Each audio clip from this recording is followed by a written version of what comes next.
Well, hello everyone, how are you? I also know how to say that in Ghana. It's Ninamani.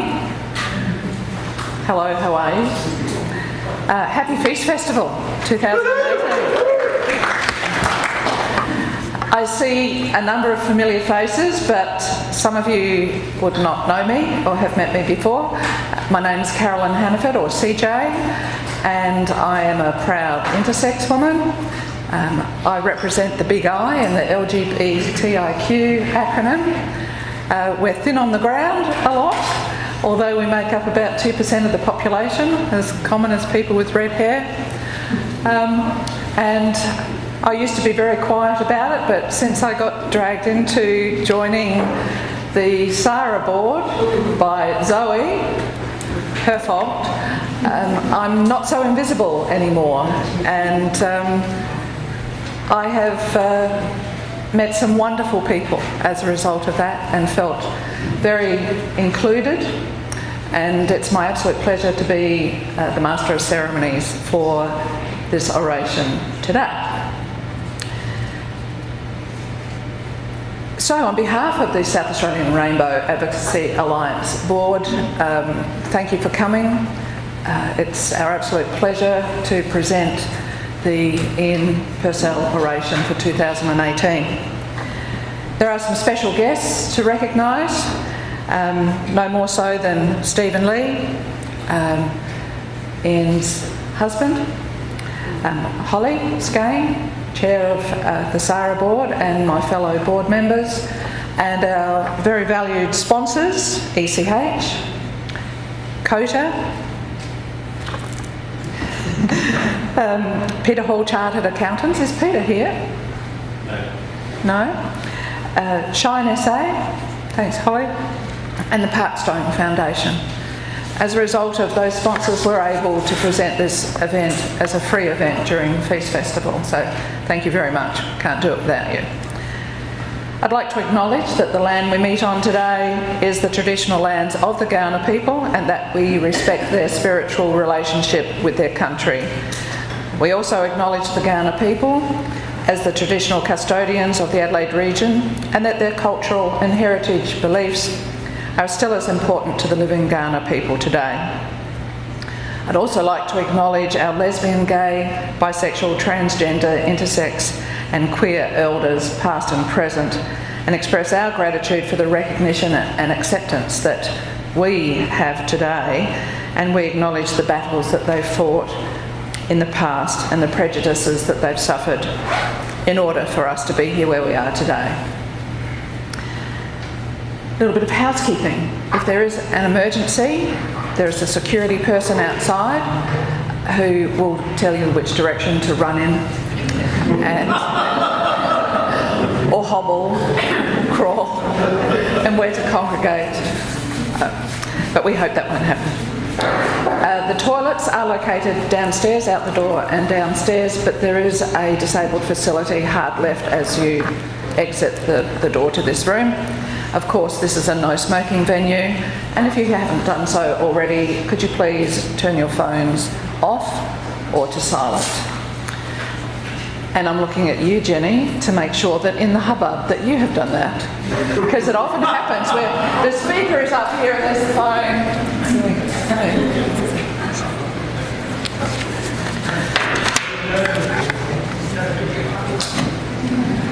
And I'm so excited that I forgot to do that.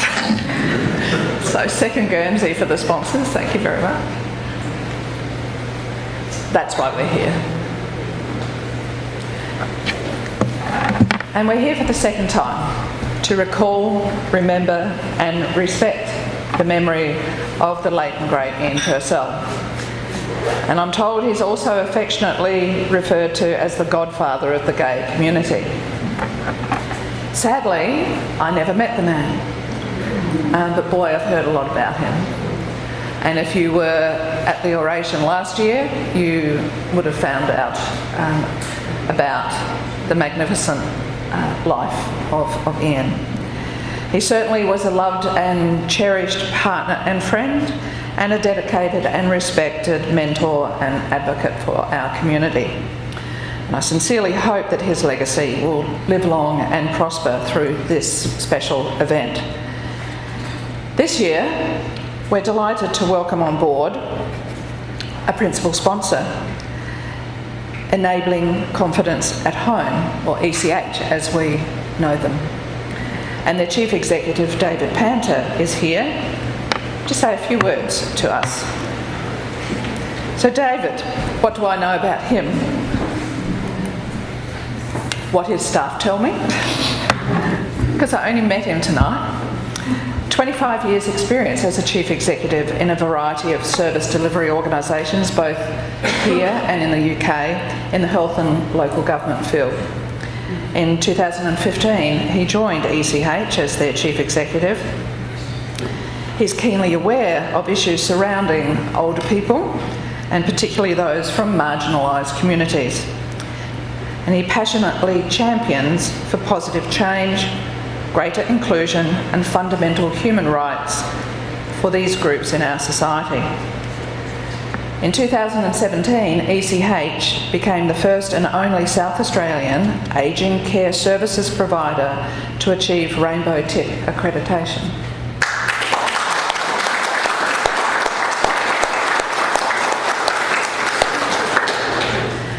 And they have just launched an initiative called LGBTIQ Connect. If you have a look at these banners, that's what it's all about. There's pamphlets for you to take when you leave too. This service was co-created with LGBTIQ community members, and it provides culturally safe access, navigation, advocacy and connection to aged care services for and from LGBTIQ people in South Australia. The floor is yours, David.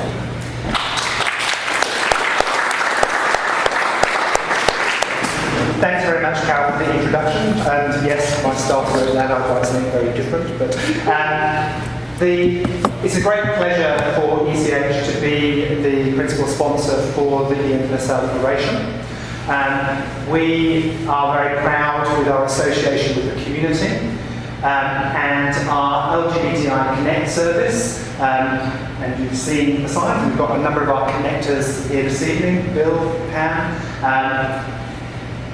was launched a little while ago, but we've just gone into full mode of advertising that. And just talking to Pam earlier on, we decided that the only way to advertise was to be big and proud about it. And so you'll see our connectors on the sides of buses and of the trams. And Pam had her first experience today of getting off the tram and seeing herself on another tram.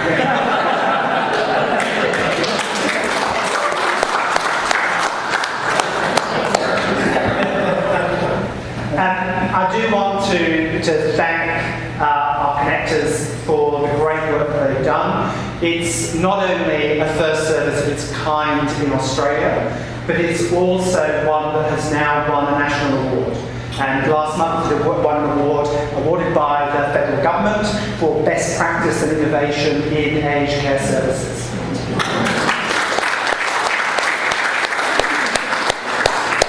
And I'd also just like, it's not just because as many of you know, Desmond's my partner, but to thank COTRA and indeed Sarah for the work that was done in terms of the LGBTI Aging Well project and the ongoing work of the COTRA advisory, LGBTI advisory board, which again, there are a number of people here who are on that board. And that's going to really help us further develop services for our community. And finally, just more on a sort of personal note, and in particular for this evening, not only do I feel very fortunate to be in an organisation where I can be myself as an out gay man, but I also am very grateful to my LGBTI community elders who've gone before me. I feel very fortunate. I'm 56. I came out in my mid-teens in a small market town in the middle of the UK, and that was only possible because of what people were doing in the UK at the time in forging the way.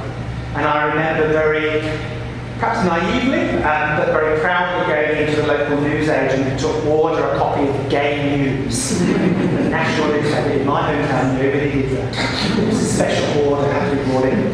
But the fact that our community elders now were doing that work then is what's led the way, and certainly has enabled me to have a very different life experience than many others in the community in times gone by. So very particularly pleased and proud that ECH can be the principal sponsor for the Ian Purcell Oration. So thank you very much.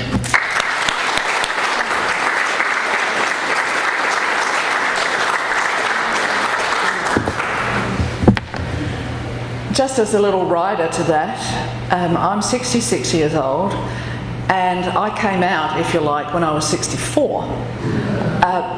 But I didn't meet another intersex person until I was in my mid-40s. So we've all shared those kind of journeys, haven't we?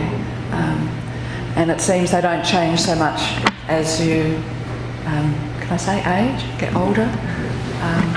So thank you, David. It's fabulous service. So, to the main event. Jenny. I was thinking about ECH and that, you know, somewhere down the track I might find myself in my golden years in an ECH facility or needing ECH services, and hoping that if the body had given up, that the brain still worked and that I'd have my memories, because we're making them every day. It begs the question how important our memories are and how important it is to be remembered, which is what we're doing about Ian today. And just a few days ago, most of the world remembered, or at least was exposed to, the 100th anniversary of Remembrance Day, commemorating the 11th hour of the 11th day of the 11th month, when the guns finally fell silent to end the war, to end all wars. Sadly, it didn't. I saw a lot of recollections and remembrance on social media, like most of us these days. So in an era of mass media, we're all regularly reminded that everything we put on there is forever and that it won't be forgotten. But will we be remembered? Or will fake news, fiction of our lives be created, preserved and promoted as some alternative reality? As LGBTIQ community members, we can choose to be forgotten. And for the most part, the dominant culture will oblige us. But in so doing, are we condemning those who come after us to a life subject to ongoing bigotry? For this year's Oration, archivist and longtime friend of Ian's, Jenny Scott, explores our LGBTIQ community memory, how it's been lost, how it can in part be recovered, and the importance of being remembered.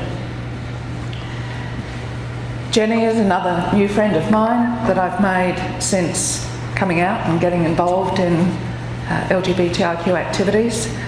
She's a Trans Lesbian Archivist and an accredited professional member of the Australian Society of Archivists. She's been an advocate for the rights of transgender people since coming out herself in 1993, serving on numerous state-based committees and organisations. From 1993 to 2006, Jenny volunteered and worked with Ian and his husband Stephen at the Darling House Community Library. In 1997, she joined the staff of State Records, and in 2000, the State Library of South Australia. In 2007, Jenny's name was added to the South Australian Women's Honour Roll in recognition of her work as a passionate activist for the LGBTIQ community. Would you please give a hugely inclusive welcome to our Oration presenter this year, with her address titled The Importance of Being Remembered. Jenny Scott. So thank you very much for your lovely warm welcome, and thank you for coming along tonight. I really, really appreciate it. And you're all wonderful. I'm sure that you could all stand up here and do this equally as well, if not better, and tell much better stories than I can tell, but we're going to give this a go anyway. To start with, you'll notice here that between Caroline and I, we wrote the introduction to this thing totally separately, but almost word for word the same. She said it was great minds. I thought demented old woman. So please let me acknowledge the kind of people on whose land we've been tonight. It would be lovely if we could look after this land as well as they have for the last 50 or 60,000 years. Please also let me acknowledge the lives of our elders, our LGBTIQA elders, and the sacrifices they have made over decades, centuries, of not being identified, not being acknowledged, and not being treasured, being forced into closets, being forced into suicide, being forced into poor mental health, discrimination that goes on. So, those are very, very important acknowledgements. And of course, there's this one from me. We've got the tissues ready. I cried. Don't tell you I cried. I practiced this today, so I'm not going to cry. I do have tissues, and I don't know if I turn my mobile phone off, but I hope. This evening we come together to remember Ian Purcell, again, 1946 to 2016, husband to Stephen. Got some people come up front. Good. It gets really lonely at the front of the bus. Yes, she's lovely. She won't mind. Yes. Husband to Stephen, gay man, activist, teacher, playwright, and hopefully we can continue our little important work of LGBTIQ equality he committed so much of his life to. I chose the title of this evening's talk, The Importance of Being Remembered, because this is a time when history and memory are coming together.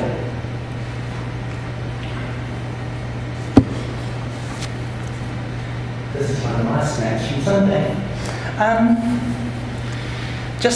You'll see this. Just 3 days ago, Australia marked the centenary of Remembrance Day, the day when at 11 a.m, on the 11th day of the 11th month, the guns of World War I, the Great War, fell silent. You've got my computer vote, haven't you? Yeah. Apologies for the repetition. 3 days later, 100 years ago today, in fact, on the 14th of November 1918, South Australia marked the armistice with a public holiday. Despite a tram driver strike, and the tram drivers got in hell for this, they had a strike, the people of Adelaide gathered for the Victory Day march to Adelaide. We were able to know that and discover this to a large degree because of two events separated by 90 years. The newspapers of the day reported extensively on the events, such as this, and in 2008 the National Library of Australia launched a platform that would become Trove. Those of you who don't know Trove is a heritage website of the National Library that has actually changed the work, that changed the way that researchers do their work and changed the way that libraries provide services. Go and look it up, you'll get lost in it for days. It is an often quoted assumption that history is written by the victors, but history also teaches that the victors are not constant. Certainly since 1918, the dominant history of the Great War has been described, published and taught by the academia and media of the victors, the white men of Great Britain, France, the United States and the countries of the British Empire. But power and the law are not constant. In 1918, in much of the world still did not have the franchise, women in much of the world, still did not have the franchise, and homosexual acts between men remained illegal. Rarely were the voices of men or women who identified as homosexual or lesbian heard, and even less so those of transgender people whose identity would not even enter the vocabulary for many decades. And of course, then we can talk about intersex people, can't we? And some of the abominations that were committed on them over the centuries. In the name of getting people looking normal. There can be little doubt that we are living in a time of historic change. It has always been so, but rarely do those living in it recognise it as such. The rise of the Me Too movement and Trump are two sides of a historic coin that we are riding right now. Attacks on the rights of transgender people are the new front line of the gender wars, bizarrely dividing feminists in the process, which we won't even go to. Don't let me wander off on that track. We cannot be sure who the victors will be any more than the witnesses to the events in 19 could have known. We just hope that right will win through. We hope that the rights of LGBTIQA people will win through. But they didn't in Germany in 1933, and I don't think we can be so certain that they will now. History always looks so predictable in hindsight. Sorry, I've got to keep doing this. We don't have to look far to find evidence of attempts to make LGBTIQ people invisible. There are always people who, for whatever reason, but most commonly the acquisition of power, will seek to make invisible groups of people they can name as other, whether they're the Jews of Europe, the refugees of Australia, or the gays of Canada. Researching this, I don't have it up here, I actually deleted it, but I found a very interesting newspaper article from 10 years ago that said there were no gays in aged care homes. In Australia, this is more general. I don't know if you've seen that, but it's interesting. Maybe there were no gays. Who were they? Very sufficient, obviously.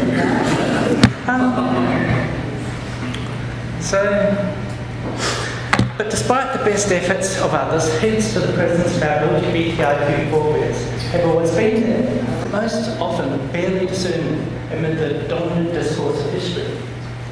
Too often, modern historians of LGBTIQ history have had to rely on reports of suicides or salacious newspaper reports of criminal trials to find men and transgender people in our history. Of course, we all know this case of Bert Edwards, that Ian did so much work on with his plays. And I'm losing my place, never mind. Within this framework, homophobia and transphobia thrive, perpetuating the perspective of LGBTIQ people as criminal or mentally ill. Where are the stories of love? Where are the stories of success? Where are the stories of victory? Women in same-sex relationships are even harder to find, as their relationships, although considered immoral, were not illegal. Within the misogynist social structure of the 19th and 20th centuries, their lives and relationships were often ignored as of little consequence, particularly compared with the abhorrent activities of homosexuals and transvestites. Abhorrent and against the natural order, that is according to the white men, the politicians, the priests, the judiciary, who made society's rules to suit themselves. Since before the time of Herodotus, the history of the Western world has been recorded through the prism of the male gaze, making it G-A-Z-E, not G-A-O-S. It might be a little better if it was the other way. But before I travel too far down this path, let me lighten the mood a little while I reminisce of my journey with Ian and Stephen. This is going to take a little bit of flicking. Some of you may have heard me touch on some of these memories in the past, and for the repetition, I will apologise. My coming out was at the end of 1993, as mentioned by Caroline, while completing the graduate diploma in Life and Information Management at the University of South Australia. My girlfriend was photographing. Sorry, just pose for a moment. On the 24th of January 1994, I wrote in my diary, I have an appointment tomorrow, 25th, with Stephen Leahy, at 1 p.m. Here's librarian with the AIDS Council /GLCS library. On that day we met, and I met Ian as well. Over the following 14 years, I will do voluntary and paid work at the Dartmouth House Library. 2 years as president of the Gay and Lesbian Counselling Service, and 14 years spent working with members of our LGBTIQ community, with sex workers, with IV drug users, with people living with HIV and AIDS. None of us were particularly mainstream. It was fabulous. So what I'm going to do, if you excuse me, I'll go away from text and we'll just... Whoops, I meant to flick to that one, sorry. That's one flick I missed. The diary entry. Diary entry. There we are, sorry. So, for those of you who remember Dartmouth House in Norwood, some of you will have wonderful memories of Dartmouth House. I certainly do. That's my old car station right there. The sad thing was, when I first came out, I was so broke. And those were the days when cameras had film and all that sort of stuff, so I didn't actually have money to spend on photography. I sort of, when I started working again, I actually was able to start taking photographs. So this is Dartmouth House, just outside. And that's the entrance of Dartmouth House. Now, it's got a little pointed thing here.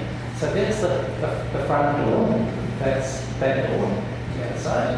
There's the entrance to the library. There's the book return box. Memory is that? Memory is. Yes, I don't know how to sing.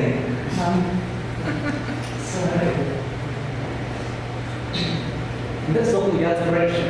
There's that one photocopy. And notice the posters?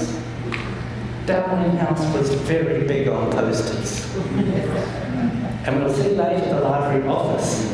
Ian was very big on posters, wasn't he? The library office was a sight to see. And that's the staircase. That's the staircase opposite the photocopier. And you go up there to Gay Men's Health upstairs. And it's also where the Gay and Lesbian Counselling Service phone streams were. And that's like the side street on the Grey Street. So this is the library. Much has been talked about the library, particularly of late. Now, the last library was sitting in a container somewhere down in Greenfields, and we're still trying to work out what has become of it. But that's what it was like down the house. And that's looking the other direction. Posters, lots of posters, very posters. A nice safe sex transgender poster up there.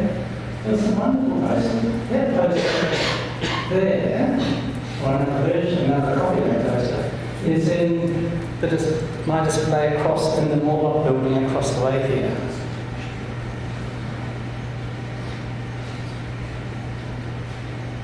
And that's the view from the library office.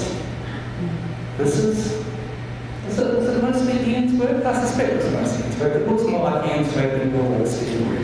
Yes, oh yes. Posters. I can't show you all the walls all the way around, but you're surrounded by posters. And view into that. Now the interesting thing is this door was held open by a brick. Because it was shut automatically to the brick break. And quite often I would find, when I was in there by myself, particularly on weekends, people would come in and want to talk to you things. You could get them to it. It wasn't a official counselling service. You did counselling every day anyway. In some way, shape or form, it was just being referred to.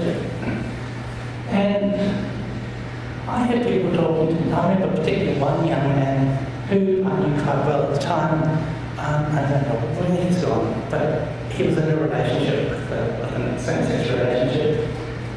And one day he came, I knew he was in a abusive relationship, one day he came in bruised and bloodied.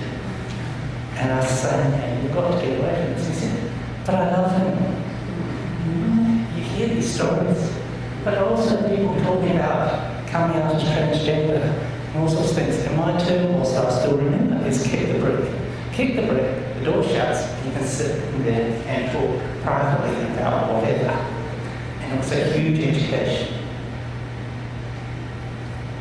for me.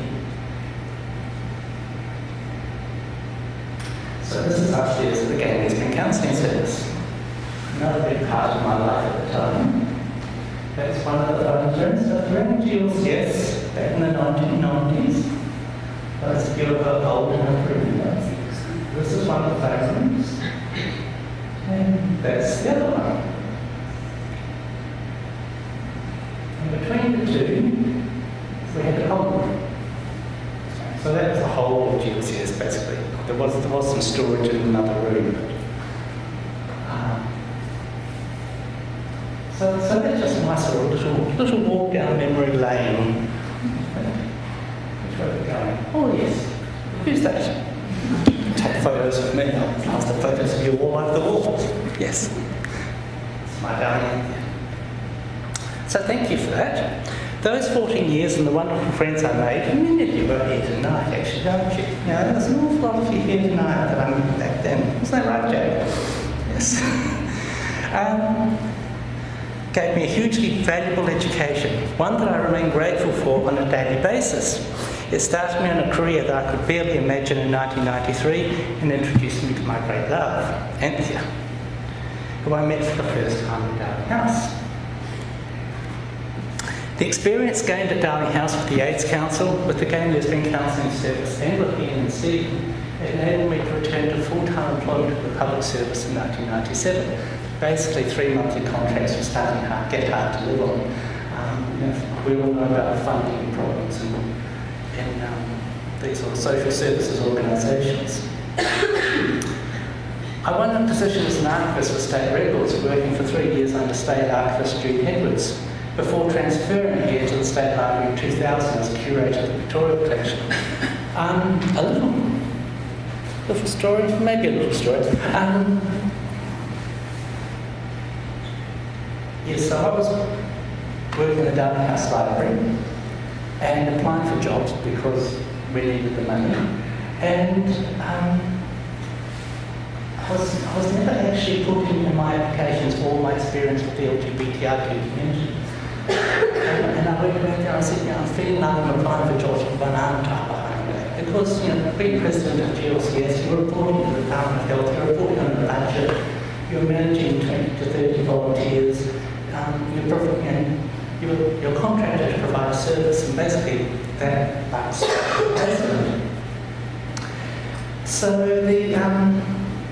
the first job I applied for, where I put down all of my experience with the community, was that job with State Records.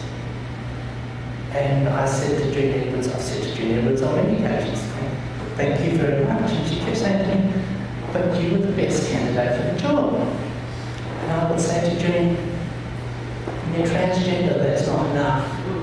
And she never quite got it. But I had her there on the interview panel, and another wonderful person was Andrew Wilson, who's the Aboriginal Project Officer at State Records, still is there. So 2 people who were never going to allow thoughts of discrimination stand in the way of them employing who they considered the best candidate. Forever grateful to those two, forever grateful. Anyway, sorry, back on track.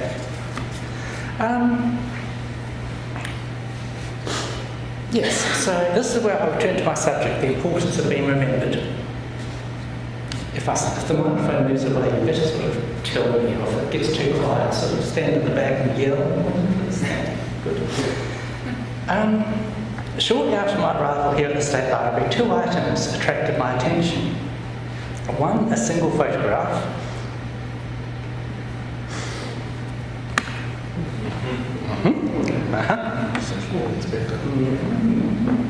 Yes, good.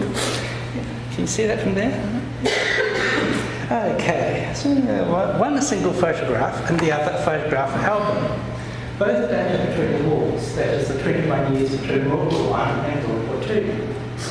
The first was the small photo of 2 women sitting in a cart described as Mabel Doswell and her friend Rita at Martindale Court. Now, I've talked about this photograph before in other places, so I'm not going to walk on too much about it, but just give you a context here. So, the term friend is one I'll return to this evening. It has a long history as a euphemism for relationships between same-sex couples.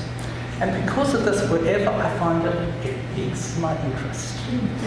If you have seen the movie Bohemian Rhapsody, you may remember that in the text of that, toward the end, Freddie Mercury introduces Jim Hutton to his parents as his friend.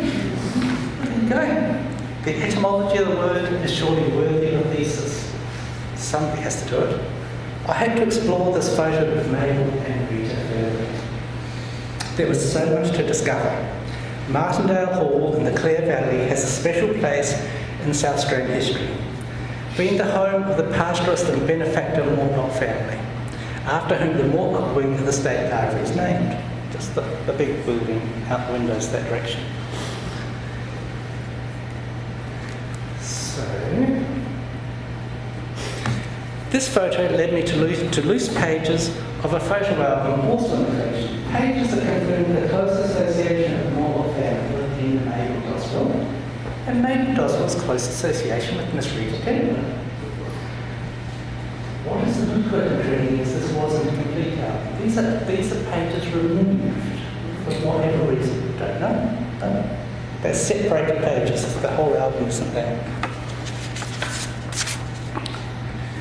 It is here the discovery of relationships and the definition of what we are able to discern constitute a relationship in a language where it was different and discretion the norm becomes problematic. And I've just slipped in here, it's probably not quite the right place, but talking about Rita, I just wanted to include this because this is. Anybody know Eleanor Walker? Anybody know Eleanor Walker? No, Eleanor Walker? Anyone heard of Eleanor Walker? Fabulous South Australian feminist, poet, member of the YWCA, League of Women Voters, feminist, never married, and a very good friend of Rita's. In fact, they went to school together. They were school friends. And this is a friend that Rita wrote to her for Eleanor, her friend Nell. She starts, my darling Nell. Yeah, they were very close friends, so I wouldn't read anything more of that. But this is a much part of, what I'm trying to say is this is much part of a much bigger story of lots of women in South Australia in the 20s, in the 30s, who were leading independent lives, who never married, for whatever reason, generally professional women, and there were connections. Now, I haven't had the time in my life yet to explore all those connections. It's something that I hope one day to do, because there's almost like an underground society of women happening. You get all the regular issues of South Australian politicians and what the men are doing, and the depression and all that. And then there are these women who were at least socialising on a fairly intimate basis regularly. And Eleanor was one of them. So I just want to throw that in there and talk about that because I don't like to. Okay. So thanks to the passing of women's suffrage, we can discover in the electoral rolls that in the 1970s, Mabel was then aged 40, who we will find later was affectionately called Dosi by Rita, and Rita, aged 24, were living one door apart on Hawkers Road in Dundee. What transpired on Hawkers Road at the end of the war we cannot know, but Dosi's brother Frederick had died of wounds in France on the 24th of September 1918, just 7 weeks before the end of the war. By 1919, actually my slide counter here is a little bit out, I'm going to leave that up there for a minute. By 1919, Rita had moved into Mabel's house and they continued to reside there together for 5 years. Before they moved together into a house at 2013 St Terrace, Medindi. This house, the certificate of titles record was purchased. have I written there? Excuse me. This house, the certificate of title records, was purchased by Ina, but which a note in the archival record claims was purchased for Ina. Ina, Dosey, Mabel, these, she's all the same person, don't let me confuse her.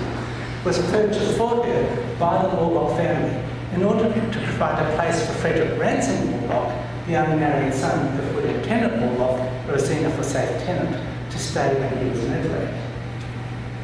Now, Frederick sadly died in Ceylon, Sri Lanka, on a trip overseas. But, and I'm not saying anything here, but he was another person who never married.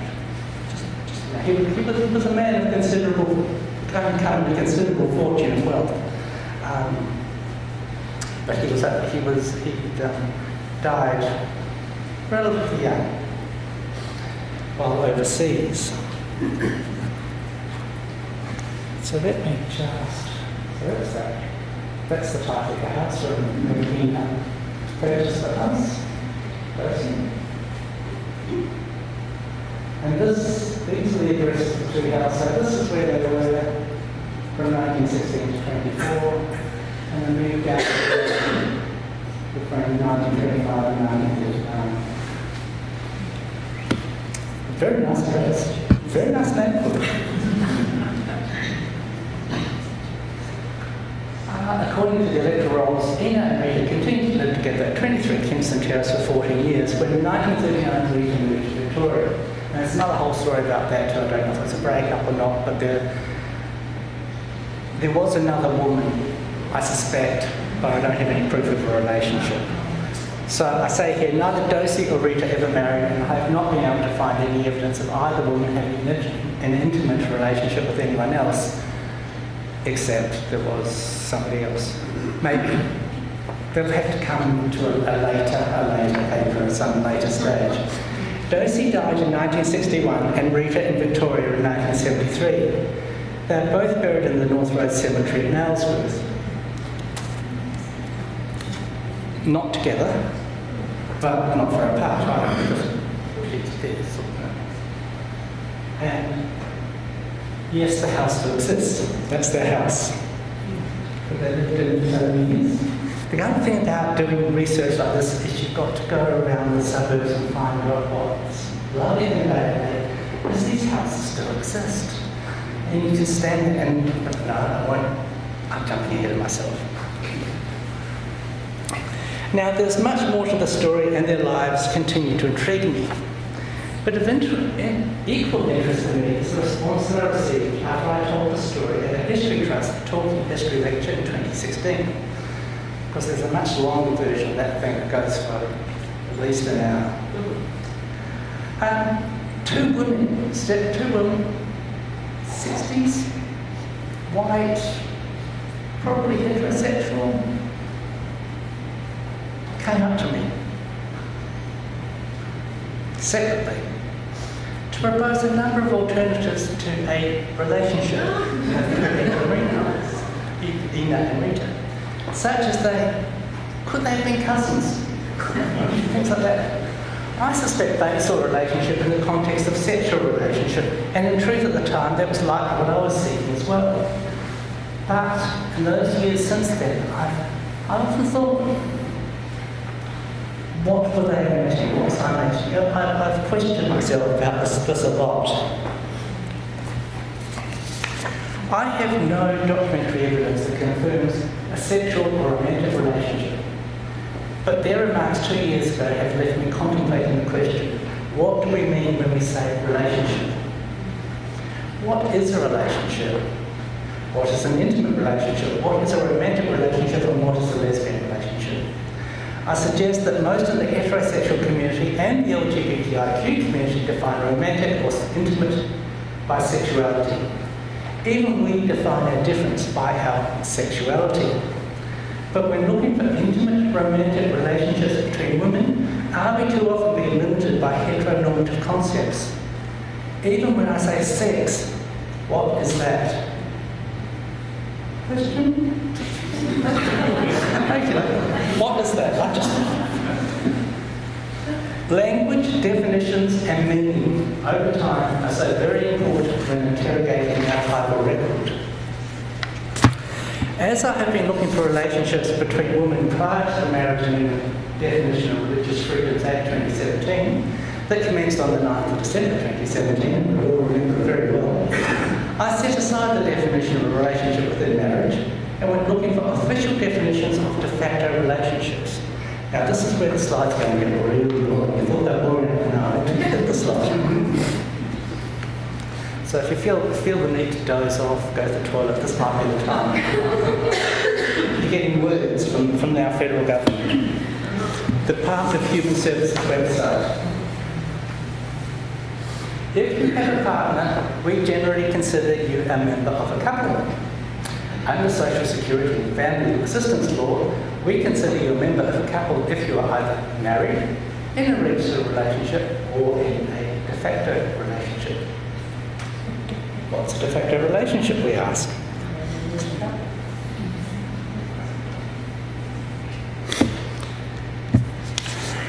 And they define de facto relationship as where you and your partner meet both of these conditions. You're in a relationship similar to a married couple. 2, you aren't married or in a registered relationship. There's no minimum time period for a relationship to be de facto.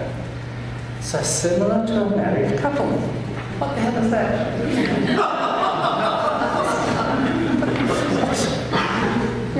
How many married couples? What's the stereotype of a married couple? What public servant sat down and like a married couple and thought that they knew what like a married couple was? So, back to the Department of Human Services website. What we consider when assessing a member of a couple, to determine if you're a member of a couple, we need to assess your relationship. We'll consider the following 5 factors. Financial aspects of your relationship, the nature of your household, social aspects of your relationship, if you have a sexual relationship, and nature of your commitment to each other. If you tell us you're a member of a couple, we don't usually assess the relationship against these factors. We may look at these factors if your circumstances change. But I love this. We can decide you're a member of a couple even if all of these factors aren't part of the relationship.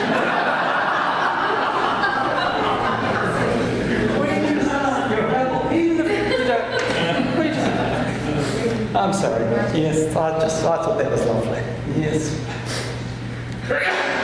Don't you just love Centrelink? Don't you love the Department of Human Services? Yes.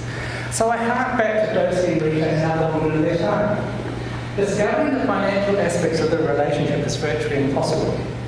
So few financial records are preserved, and I have to think any that survive would not be retained by an archive. This is a thing of archival appraisal that is my experience is routine. If you are archiving the records of a private individual or a family, you very, very rarely keep their financial records. Financial records is just the way it's done, and I question why it's done. Some of us still have our tax returns for 1973, but some of us are obsessive compulsive. So finding financial, looking back through history, finding the financial records of a couple like Rita and Dosey isn't going to happen. The nature of their household, and what does that actually mean? It's so good. Anyway, there is not a lot of discoverable evidence of the social aspects of Dosey and Rita's relationship, and there are no children or other evidence of a sexual relationship. So basically, of course, yes, in those days, if you were in a same-sex relationship, there weren't going to be children. Things have changed, but haven't they? Yes. So it's very hard to find that sort of evidence. It seems we have all our own ad hoc definition of what constitutes a relationship. It's almost as though to be recognised conclusively as a couple, they had to be married. Anything less is open to debate and conjecture.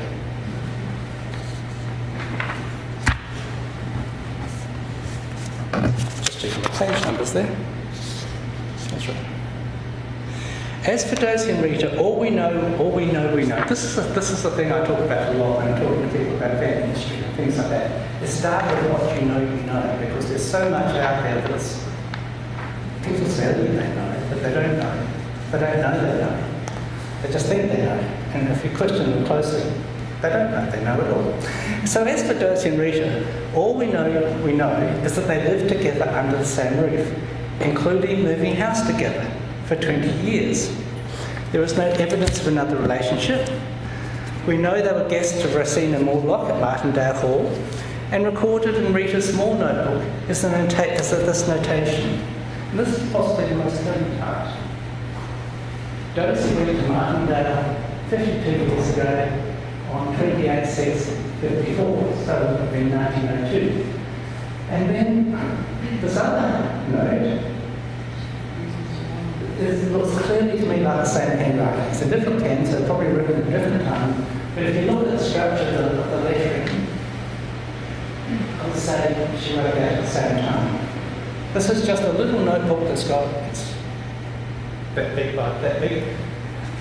She's got newspaper cuttings in, she's got notes, she's got recipes, she's got, I think it's a recipe for poison rats or something. She's got all sorts of interesting things to talk about her life and things that she thought were interesting at the time. But she put this in there. And this was 15 years after Rita had moved to Victoria. So 15 years after they had apparently separated. Rita is writing about Dozy like this. So she's obviously a lot in her mind still, and there may very well have been letter writing, communication, and there might have been visits to each other. And I've got no evidence of that. So is this enough? Probably not, and that is my thesis for the importance of being remembered.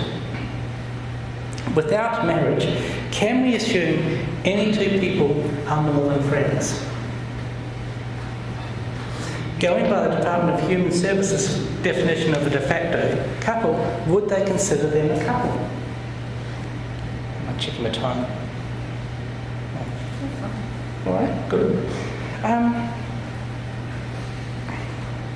Would they consider them a couple? And it says, we don't consider you a member of a couple if you're living separately and apart on a permanent or indefinite basis. Well, they're certainly living separately. They were certainly together for a very, very long time. So shortly after joining the library, in 2000, I also learned of an album simply titled Holiday Views and identified on the inside cover as Molly, Christmas 1926. Doesn't scream out lesbian relationship then. This album intrigued me.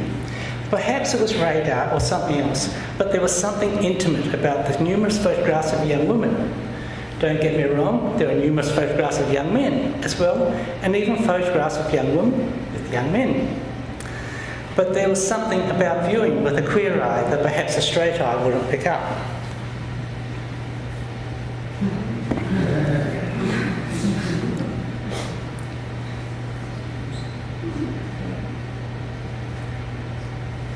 But I sort of think there's a certain intimacy between the gentleman and the I mean, you don't have to make it out, but there's this guy's hand there, and he's holding his hand. I'm not sure what these two. The woman are deeply impressed. Never mind. It's another one. This is taken in Taylor Bend on one of their many holidays. So you can see, I was interested in this album, not so much because of the men, but because of the women.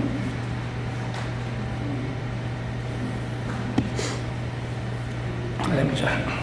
Because the album has lots of names repeated. Rita, Margaret, Matt, Joe and Vi, to name a few.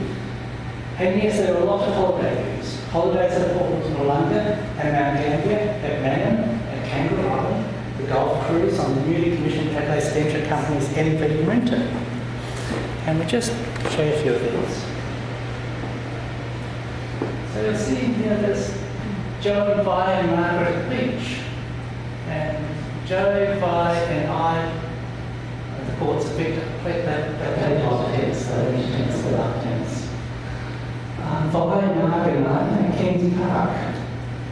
I don't think that's Kings Park in Perth, but that must be something. I think that's down the waterway. So Kings Park and Wellington?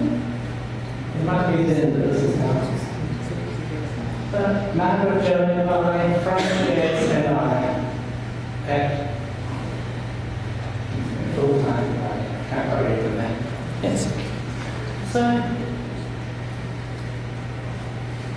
it's a nice album.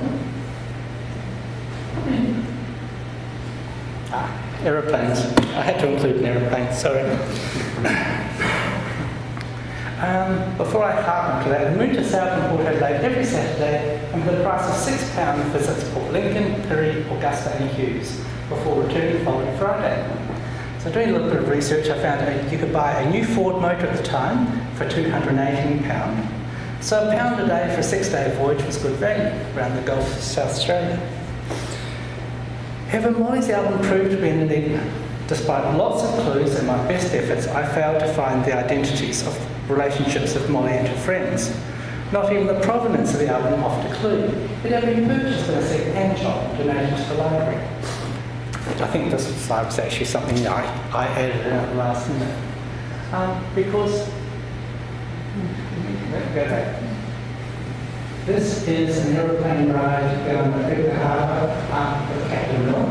Captain Miller charged 25 shillings for a half-hour solo ride. It was him and 2 passengers. They could afford to do this. There are lots of motors in there. They obviously women who had access to cars. These were in pool. These were daughters of people who had some money. And yes, they could afford to go on the golf and do lots of holidays.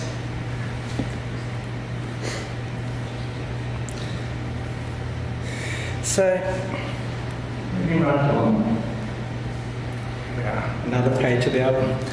Little clues, such as this photo taken at Norseman Avenue in Westbourne Park. It says Joe, Vi, Wayne and I, Norseman Avenue. There they are.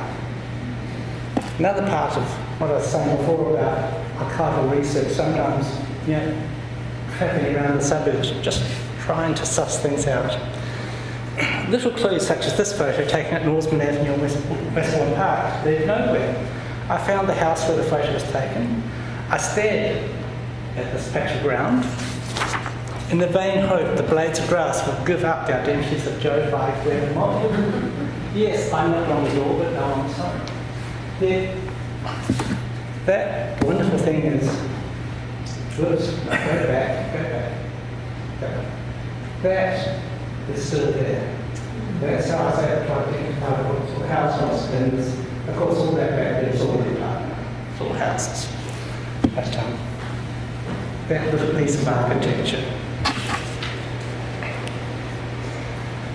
So that is where Molly's album sat for 15 years. Archival research can take time. Always in the back of my mind and occasionally revisited. That was until a few months ago. I was attending one of our regular archival collection development meetings here at the State Library. Included among the standard fare were 4 photograph albums that I had not previously had the opportunity to appraise. That was sitting out on the desk, with a great big desk that we all gathered around. Whoever's brought them in or knows the story behind the items talks to them and the donors and that sort of thing. And together we decide whether or not they fit our collection development policy or not. The meeting concluded and I thought I would browse the albums just to see if there was anything of special interest in them. I've seen many such albums, and for the most part they comprise undescribed, occasionally in focus, black and white, amateur snaps, taken with the Kodak box brownie of the era. Initially these looked typical of albums of their time. Family snaps of post-World War I South Australians. The albums had belonged to 2 sisters, One was that of Gwen Francis, and 3 belonged to a Joyce Koenig. They had been donated by a nephew of Joyce's. Within their covers lay a revelation. Here, on just one page, were 5 photos that I knew well. These 5 photos were in Molly's album. That one, that one, I think that one's there too, and certainly that one's there. Molly's album. Patience is a wonderful thing when you work in a house. So this is Molly's album. And this is Joyce's album. Together. I noted that my colleagues failed to appreciate my excitement.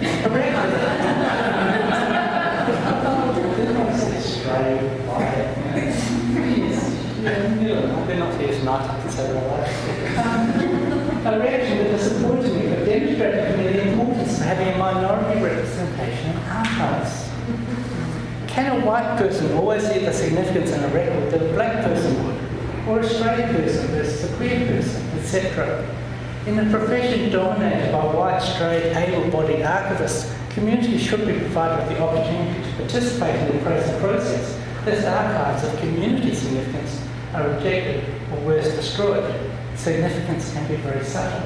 But of course, I only understood the significance of this because I also knew the collection well enough to see this photo here. Yeah, this photo here, the 3 of them. I'm going to jump up here. That's all right. I'm just going to get on stage because you'll get a shot on screen. Notice this says, August 1931, first gorgeous adventure at Port London. Margaret, Joe and Vi on the beach at Port London.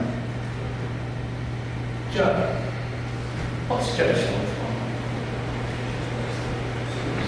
Extension. Joe short for Joyce? There's going to be questions at the end, so... And so, Joyce lived at Port London, August 1931. Another when things come together and you can describe a photograph beautifully.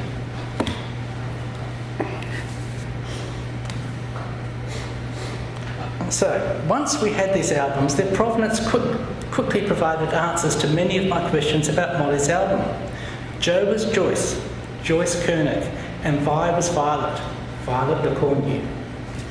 That's a South Australian name, LeCornu. With the magic of Trove and a few research tools, it didn't take long to discover something of the lives of Joyce and Violet. Here are Vi and Joe in London. It was relatively easy to date and place this photo, as we know that they were on their way to an afternoon party in the garden of Buckingham Palace.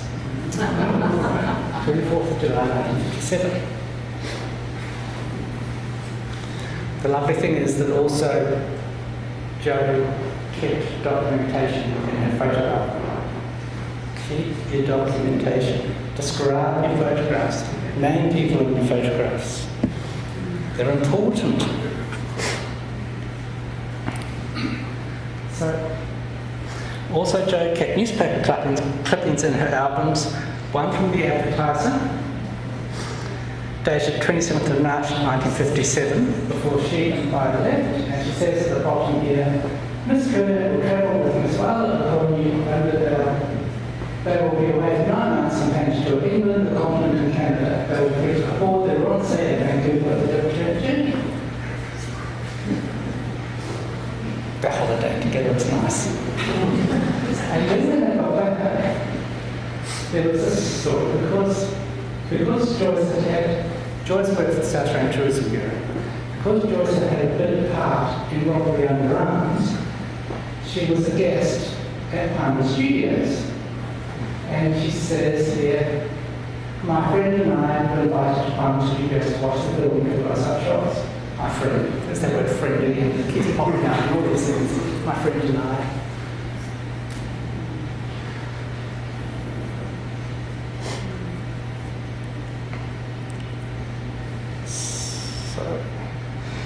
But what of them before 1957?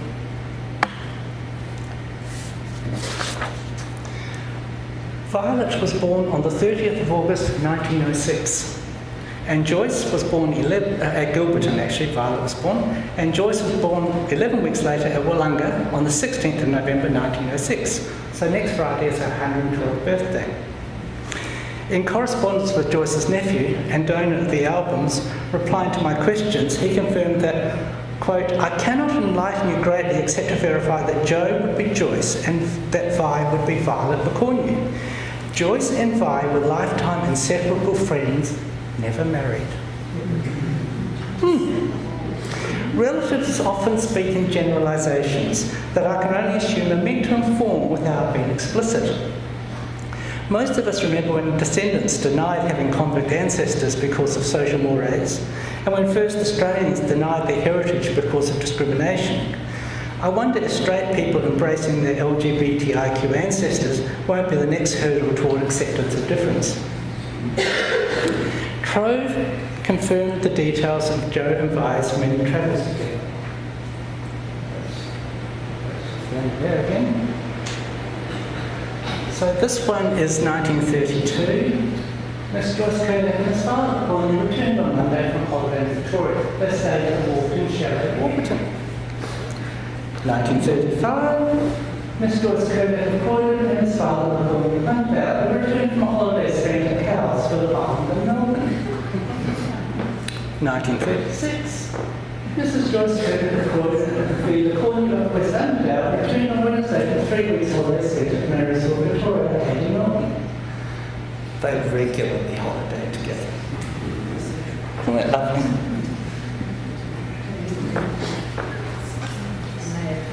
And, more importantly, and this is a bit hard to read, the news on the 5th of September 1932 reported that Mrs. Margaret Campbell, Molly Stokes, Glenn Molly of Alderton, Joyce Kermit of Croydon, and Violet McCornew of Lockleys spent the week at Wollonga. And these are their photos of their week at Wollonga. The social pages can be very interesting. Will our Facebook social pages be prepared so well? I suspect they won't. Caroline, I suspect social media isn't going to be the same all of rubbish. But very interesting all the same. Now, it turns out, this for the people of you from down south, Port Wollonga way, and I know there's a few of you here, Violet's father Wesley owned a weekend cottage at Port Wollonga. I'm assuming, and it's a big assumption, but I'm assuming that this is where the girl stayed. And in February 1926, the news was reporting, and they're talking about the railway extension south, and the newspaper reported Mr. W.F. LeCornew of Charles Street, Adelaide, he actually had a music shop in Charles Street of Adelaide, said that he favoured the Hallett Cove route, but if that were impossible on account of expense, the Morphett Vale route should be built. He had travelled extensively in Europe and America. These were not poor people. But he had seen nothing to surpass Port Wollonga as a seaside pleasure resort. When he returned from a world tour, he bought 14 blocks near Christie's Beach, and only on Wednesday he bought another. It was a shame that nobody seemed to know anything about the beauties of Port Wollonga. There we are. Cheers, Port Wollonga. Of Jo and Vi, we know from the electoral rolls and newspaper reports that they live separately. We know they held positions of importance for women of their generation. Jo was personal secretary to Mr. Baker, director of the South Australian Tourist Bureau, and Vi was the personal secretary to Mr. Scammell, the managing director of FH Fordings. When they travelled overseas in 1957, Jo carried a personal passport-like document signed by the Premier Tom Playford. This is presumably why she also got an invitation to Buckingham Palace. On turning 60 in 1966, both have been required to retire. And in 1968, so this is the note about Joyce's career. She began her career with the Education Department in 1932. And in 1938, transferred to the Tourist Bureau to assist with Flower Day preparations. Flower Day was very big in its day. Flower Day was important. Miss Kermit, as we described, perfectionist was never satisfied with less than the best. Presumably Violet was the best. But on turning 60, yes, so they retired in 1966, both being born in 1906, so age 60, they retired. And in 1968, the electoral rolls revealed they moved into adjoining units in Beaumont. So they weren't living together. But Joe was a number. These are recent photos. I'm sure they look much better than this when they were. So Joe was in number 4. And I was in number 6. There's number 4, there's number 6. So there's today. So no, not strictly living together, but very damn close. I don't know if the door knocked out. Yes, that's right. We all think about the joining doors, don't we? Yes. Those cold winter mornings, yes. Anyway, so there we go. On the 22nd of January 1991, they visited lawyers in the city to make their wills. I've got copies of their wills. They made the wills. They're witnessed by the same people. It's the same law firm. It's the same everything. Joyce left $500 to the Salvation Army and $100 to the RSPCA. One half share of her estate to her nephew, and the remaining half to be divided equally between, quote, her friend Violet LeCornu, end quote, and nephews and great-nephew. Violet left $500 each to the Salvation Army, the Save the Children Fund, and the Royal Society for the Blind. $250 to the Beaumont Uniting Church, $1,000 to her, quote, friend Joyce Kernick, to whom she also gave and bequeathed all her household furniture and effects, jewellery, watches and personal effects. On the 27th day of November, sorry?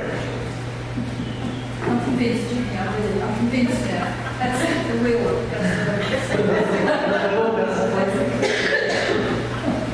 You're not going to leave any effects to just anybody, are you? All your personal effects. All my going around here. No, it's there. Yes, goodness gracious. There's just there's a picture of them together. They're holding hands. It's pretty hard to see, but I think they're holding hands. So on the 27th of November 1996, so this is really recent, isn't it? You know, for some of us, it's really recent. It was just after Anthony and I got together. So they were still definitely there. Anyway, on the 27th of November 1996, Vi died at Ellen Tinsley Hostel, Morford Vale, and a little over 7 months later, on the 7th of July 1997, Joe died also at the Ellen Tinsley Hostel. So they lived out their last days together in an aged care facility. I don't know what it's like down there, but I have to talk about it later.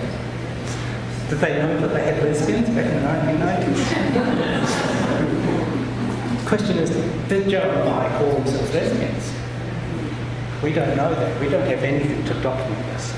All we can do is look at the evidence that we've got of their household, how they lived their lives. Excuse me. Perhaps it was as close to their memories of Morford Vale. Perhaps it was as close to their memories of Port Noarlunga as they could get in their final years together. Was them in Sydney together?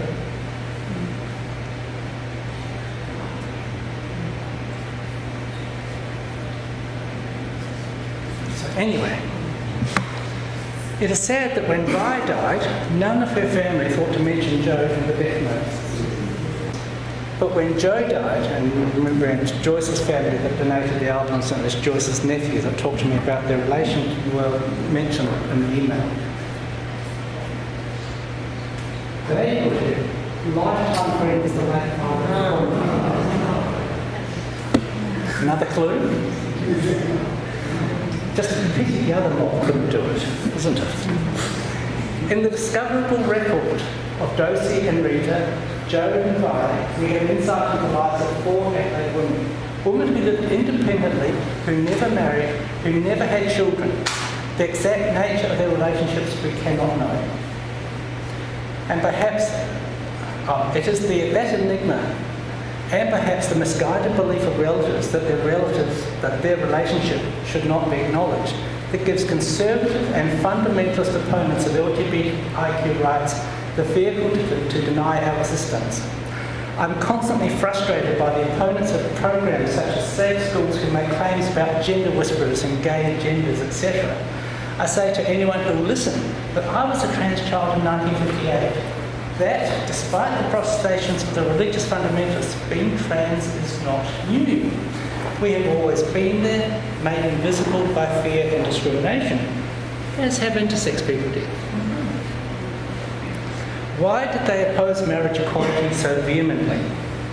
For many reasons, I suspect. The principal among them, I believe, is that for the first time, our loving, committed relationships will be discoverable and identifiable. There will not be the need for conjecture or supposition. Those young LGBTIQ people who come after us will not need to rely on the criminal and salacious record to find their history. They will be able to discover the stories of love, the stories of success, the stories of victories, where their forebears overcame considerable adversity and thrived. And that, my friends, is the importance of being remembered. Thank you.